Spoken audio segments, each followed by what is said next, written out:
നമസ്കാരം. ഇത്തവണയും ഈ മണ്ഡലകാലത്ത് അമ്മയെ കൊണ്ട് എൻ്റെ ബന്ധുവിനെയും കൊണ്ട് ശബരിമല ദർശനം നടത്താൻ സാധിച്ചു. മണ്ഡലകാലം തുടങ്ങിയപ്പോൾ ആദ്യത്തെ 1-2 ദിവസം വാർത്താ മാധ്യമങ്ങളിലൂടെ ഇച്ചിരി ഭയപ്പെടുത്തുന്ന തിരക്കുകൾ കാണാൻ സാധിച്ചു.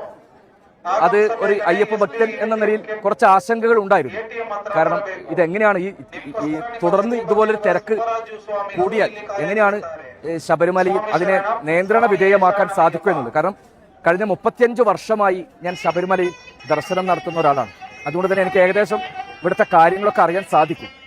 ഒരു വലിയൊരു ആൾക്കൂട്ടം വരുമ്പോൾ നമുക്ക് പെട്ടെന്ന് അത് ഹാൻഡിൽ ചെയ്യാൻ പറ്റില്ല.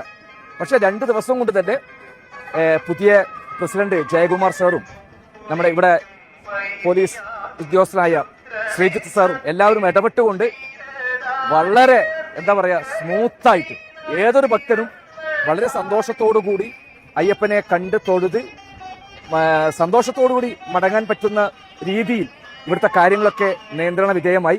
അത് വലിയൊരു സന്തോഷം തരുന്നൊരു കാര്യമാണ്. പിന്നെ ഒരുപാട് വാർത്താ മാധ്യമങ്ങളിൽ വന്ന വാർത്തകൾ അത്ര ശരിയാണെന്ന് എനിക്ക് തോന്നുന്നില്ല. കാരണം ഈ ഒരു സീസൺ ആരംഭിക്കുമ്പോൾ ഭക്തന്മാർക്ക് വേണ്ടി ഒരുപാട് കാര്യങ്ങൾ ചെയ്തിട്ടുണ്ട്. പക്ഷേ ചില ഭക്തന്മാർ തന്നെ അത് ഇപ്പം ശുചിത്വത്തിൻ്റെ കാര്യത്തിൽ, കാരണം ഇപ്പോൾ ബയോ ടോയ്ലറ്റ്സ് ഉണ്ട്, മറ്റു കാര്യങ്ങളൊക്കെ പമ്പ കഴിഞ്ഞ മുൻ വർഷങ്ങളെക്കാളും കൂടുതൽ വൃത്തിയാണ്.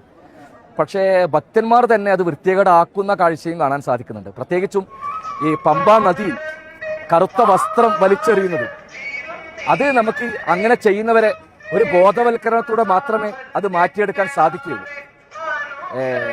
മറ്റു കാര്യങ്ങളൊക്കെ, കാരണം അന്നദാനം, ഇന്നലെ പ്രസിഡന്റിന്റെ പുതിയ പ്രഖ്യാപനം ഉണ്ടായിരുന്നു. സദ്യ തന്നെ കൊടുക്കാൻ പോവുകയാണ് ഭക്തന്മാർക്ക്. ഒരു കേരളീയ സദ്യ തന്നെ കൊടുക്കാൻ പോവുകയാണ്. എന്തായാലും തീർച്ചയായിട്ടും അതൊക്കെ, കാരണം അത്രയും ദൂരം നടന്നും ക്യൂ നിന്നും സഞ്ചരിച്ചും വരുന്ന ഭക്തന്മാർക്ക് ഇവിടെ വന്നു കഴിഞ്ഞാൽ നല്ല വയറ് നിറച്ചും ഭക്ഷണം കഴിക്കാൻ സാധിക്കുക എന്ന് പറയുന്നതൊക്കെ ഭയങ്കര സന്തോഷം തരുന്നൊരു കാര്യമാണ്. തീർച്ചയായിട്ടും ഈ ശബരിമല നമ്മുടെയൊക്കെ അഭിമാനമാണ്.